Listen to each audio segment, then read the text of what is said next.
ito ay rated SPG. Striktong patnubay at gabay ng magulang ang kailangan.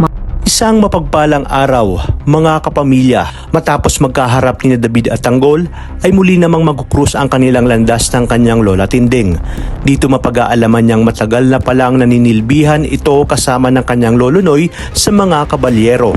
Sa kabila nito ay tuwang-tuwa si Tinding dahil totoo nga ang balita na nakalaya na ang kanyang apong si Tanggol. Ngunit magugulat siya kung ano ang ginagawa ni Tanggol doon. Hanggang sa maya-maya pa ay sumunod si Catherine at narinig niyang lahat. Nalaman niyang apo pala ni kanyang manang Tinding ang lalaking tumulong sa kanya sa Quiapo. At dahil mataas na ang tensyon dahil sa mga paparating na kapulisan ay limitado nga ang kanilang oras para mag-usap. Kaya naman dito isinama ni na Catherine at Tinding si Tanggol sa loob ng mansyon upang magtago sa isang ligtas na lugar.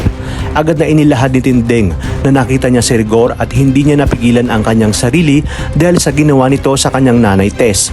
Dahil umano dito ay pinapalayas na siya ni Senyora Bettina. Sinigura naman ni Catherine na hindi niya hayaang paalisin si Tinding sa mansyon.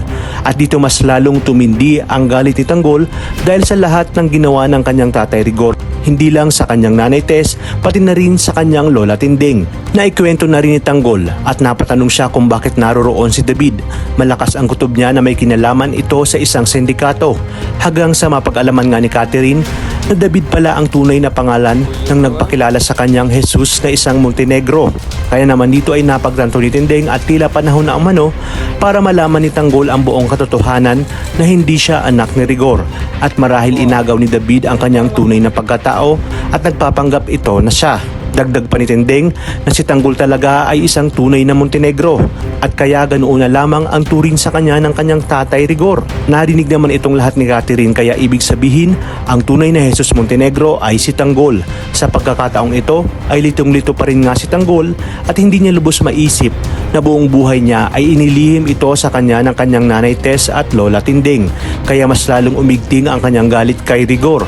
Sa pagkakataon ngang ito ay hindi niya nauurungan ang kanyang tatay-tatayan na si Rigor at papatulan niya na ito.